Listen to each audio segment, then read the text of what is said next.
lifting up Jesus, opening his word from Australia, Denmark, Israel, Japan, New Zealand, Northern Ireland, Republic of Ireland, Singapore, South Africa, United Kingdom, Thailand, the Philippines, United States, and throughout the world.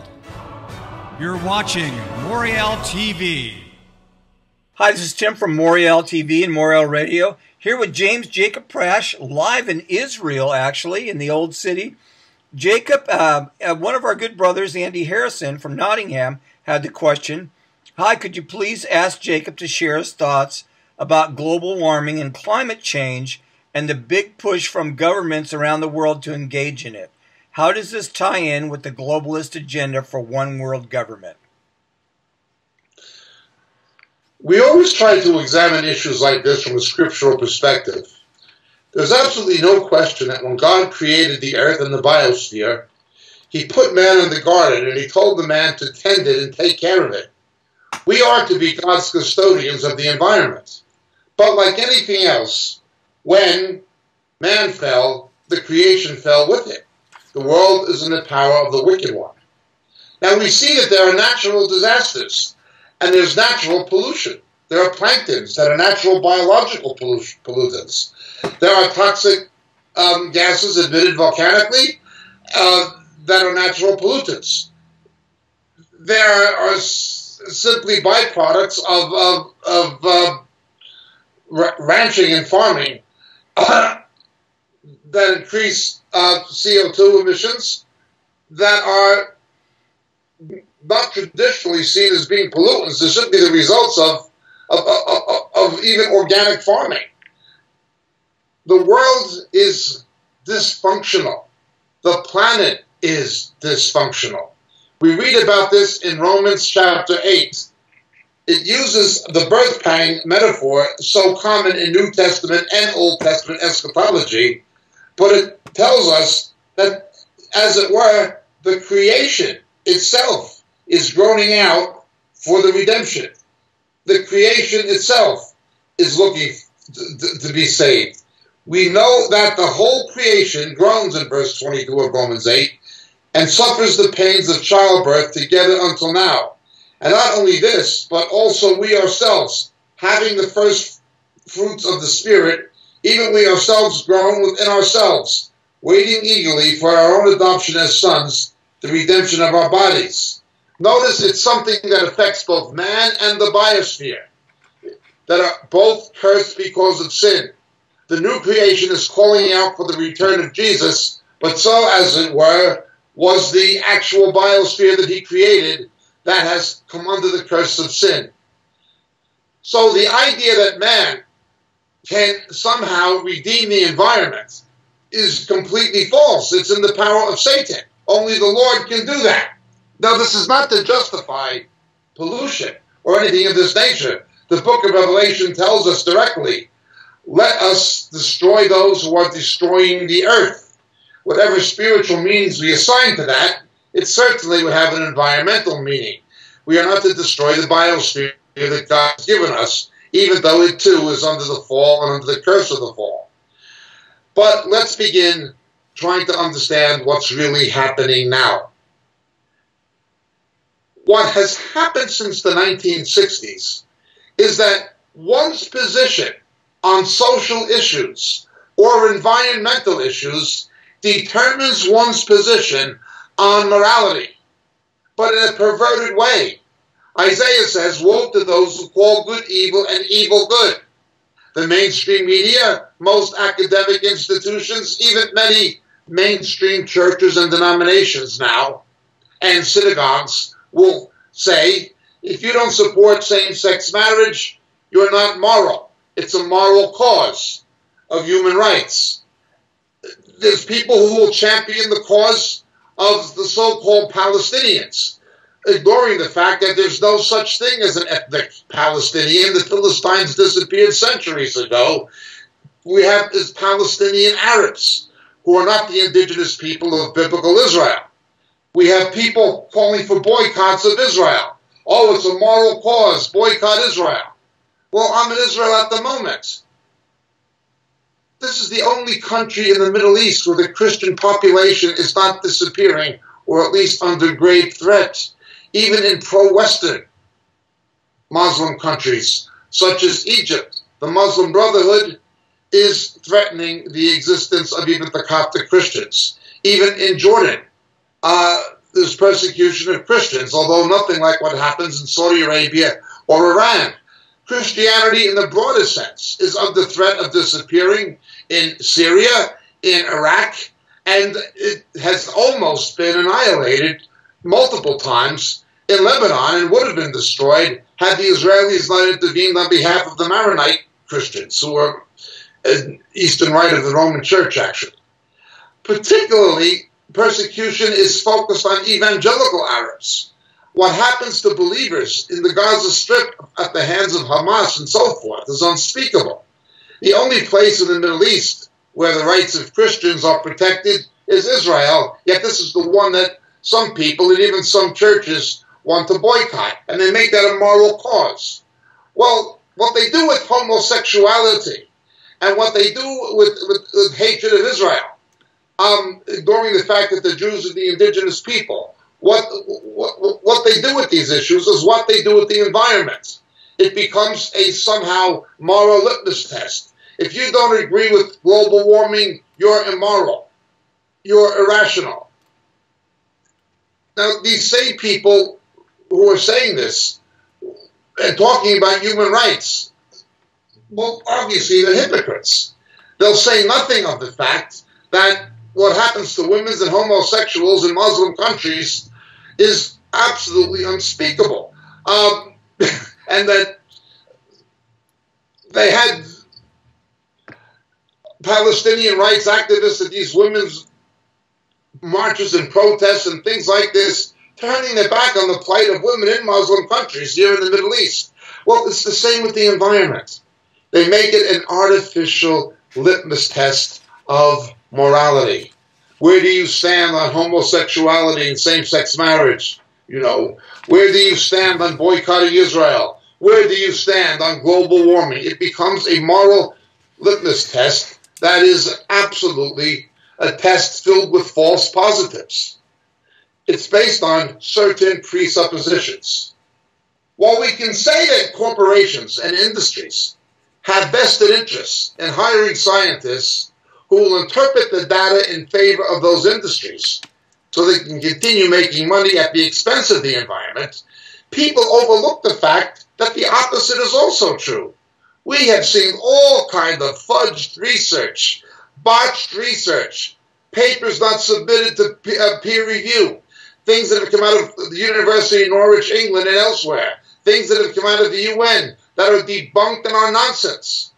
I point to the book by the Hollywood author and physician Michael Crichton dealing with this issue. Again, he's not writing from any kind of a Christian perspective. He's just writing objectively based on the scientific evidence that exists. Well, let's look at this evidence for global warming now. Why did the Vikings call Iceland, Iceland when it's mostly green, and why do they call Greenland, Greenland when it's mostly ice? Obviously, there are fundamental changes in weather patterns that take place meteorologically in a natural cycle along the lines of the way El Nino does.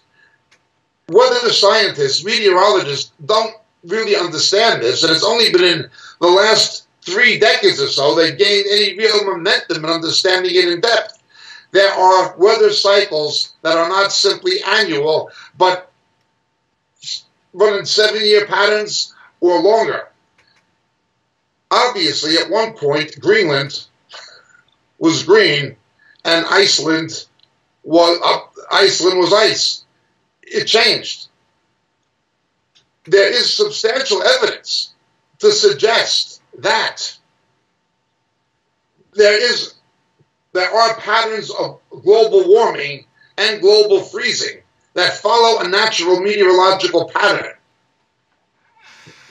of which man is only a minor player to the degree he's a player at all. But the evidence for global warming becomes very problematic with greenhouse gases.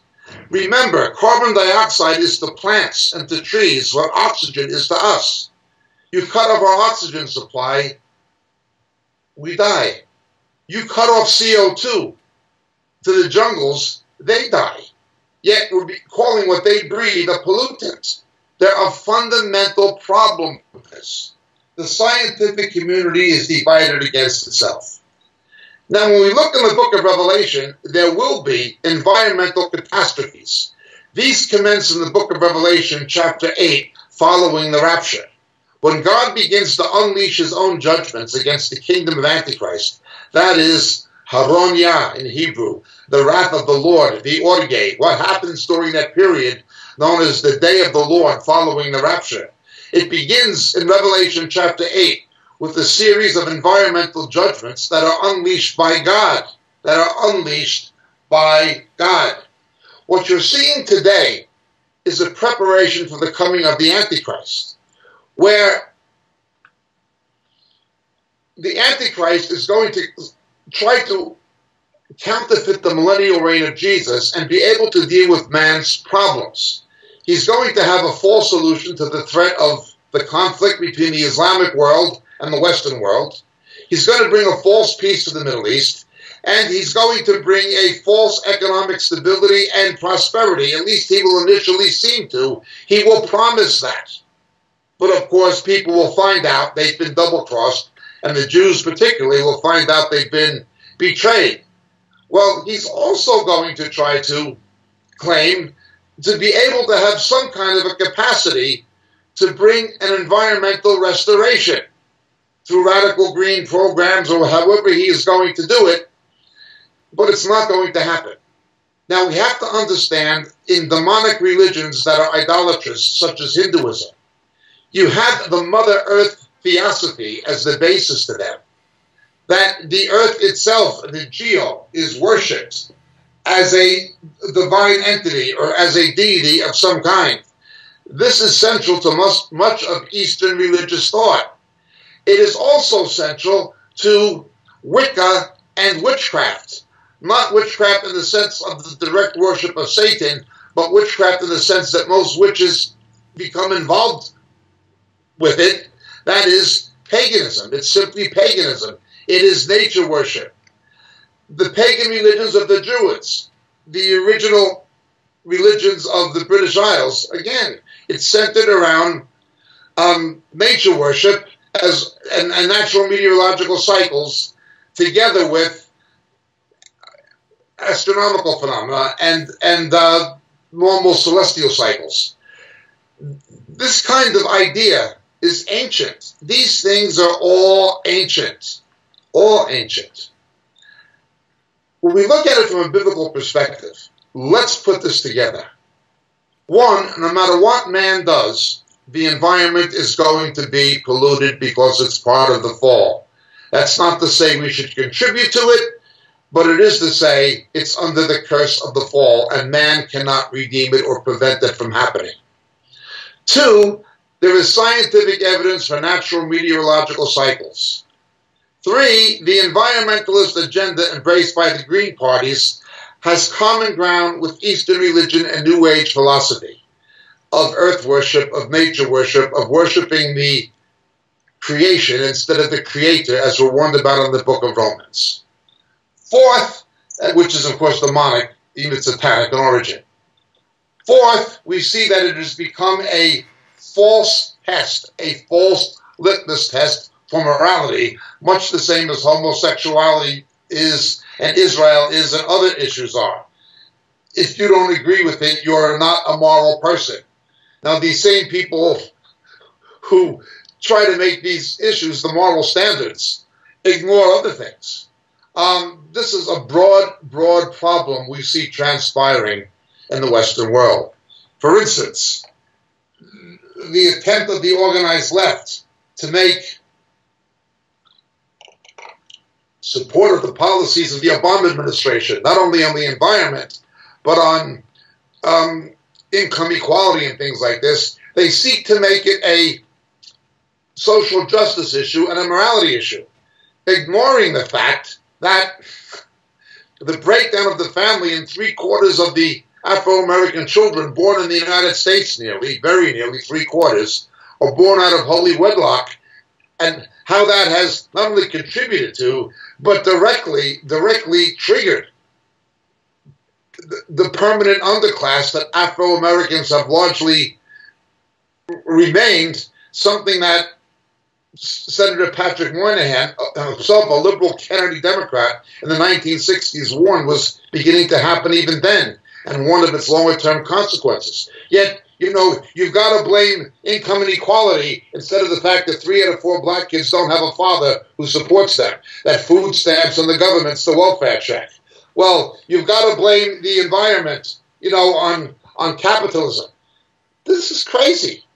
When you look at socialist economies, when you look at what the Soviet Union did, they made the Aral Sea disappear.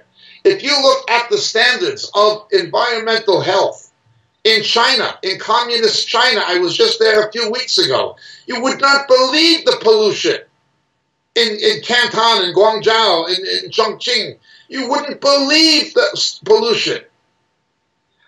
What happened in Eastern Europe, the industries of Poland and East Germany and so forth, it was unbelievable under the communists. So they tried to push this somehow socialist agenda to save the environment, when in fact socialism and communism have raped the environment far more than capitalism, where at least the market economies allowed class action suits. The whole thing is corrupt. The whole thing is stupid. The whole thing is nonsense. But the world has always been corrupt and convoluted. What we need to look at is this. Romans chapter 8, the creation groans out. What we have to look at is the book of Revelation. Let us destroy those who are destroying the earth. You want to destroy the earth? Now God's going to destroy the earth. But don't subscribe to this artificial litmus test. Pollution is wrong. We should keep our eye on the correct ball. Pollution is wrong. This idea of global warming, there is fudge data on both sides, and the experts don't really know. Oxygen is not something humans can live without, and CO2 is not something that plants and trees can live without. Now understand this. Let's understand the nature of the fall.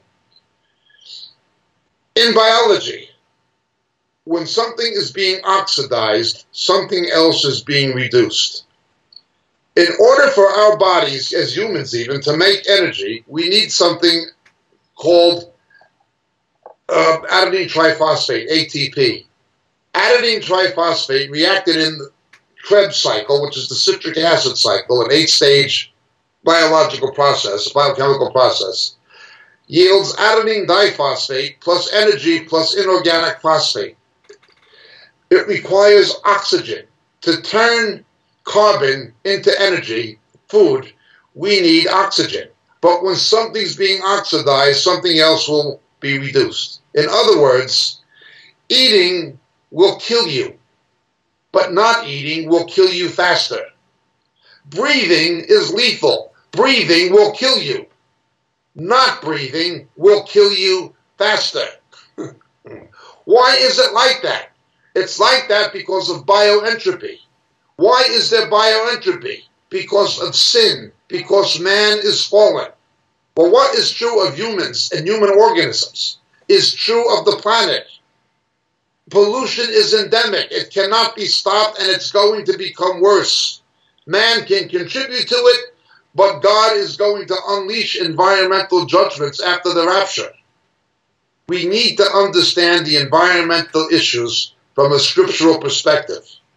And we need to understand, as with anything else, the zeitgeist, the spirit of the age, and Satan, working through the spirit of Antichrist, is setting the stage for the coming of the Antichrist. And I have no doubt that this false litmus test of global warming, as with many other issues, social justice issues, so-called, are in large measure his vehicles for doing it. Now, this was a complicated question, and unfortunately it required a complicated answer. I hope I didn't lose anybody. I tried to make it as concise and understandable as I can, and perhaps I've not made the best job of it. But essentially, you can't save the planet anyway. That does not mean we shouldn't try to preserve it. That does not mean we should contribute to its destruction, but it does mean that we can't save it. It's under the curse of the fall. Jesus has to come. Romans chapter 8. That is the only ultimate hope for the environment. This whole green agenda is aligned with New Age theosophy and the spirit of Antichrist. That is what is really happening. Thank you for your question. My name is Jacob Prasch. God bless.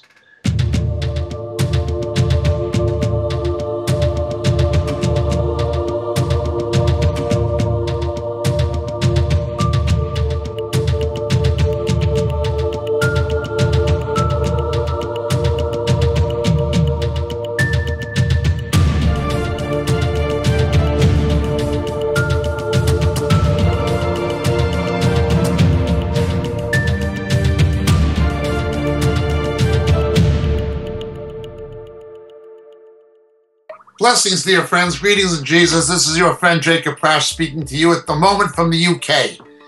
You know, so many of the questions we get in our Roku broadcasts and our Vimeo clips and on YouTube deal with subjects that we deal with much more extensively in our books. We can't, for the sake of brevity, go into the kind of depth in a TV broadcast we can actually go into in a book. But so many of the questions come from material that are expounded in the books on a much more broader scale that it's almost frustrating sometimes that we can't spend hours and hours answering the questions that are given to us. Obviously, practicality dictates that's not a possibility. The books are there. They're available. They're available in print through the Moriel catalog on the Moriel website, moriel.org. But in this day of Kindle and electronic books, they're also available through Amazon, and they're available through Kindle. The three books that would be the most referred to in the questions we receive are the three latest books.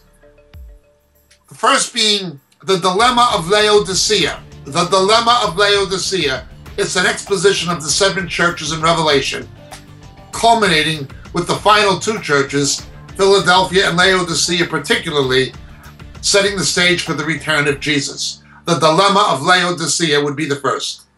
The second would be Shadows of the Beast. Shadows of the Beast. How the coming Antichrist, how his identity will be revealed to the faithful church. The rapture will not happen. Will not happen, absolutely not happen, until the faithful church knows who the ultimate beast of Revelation is. That is the Antichrist and also the false prophet. How the identity of the coming Antichrist will be revealed to the faithful church. Shadows of the Beast, the second book. And the final and latest one, Harpazo. Harpazo. What the scripture actually teaches about the rapture, the snatching away which takes place between the 6th and 7th seals in the book of Revelation. So these three books, The Dilemma of Laodicea, Shadows of the Beast, and Harpazo, all available on the Moriel catalog, all available through Amazon, and all easily available electronically by Kindle. Thank you so much, dear friends. God bless. May Jesus be with you.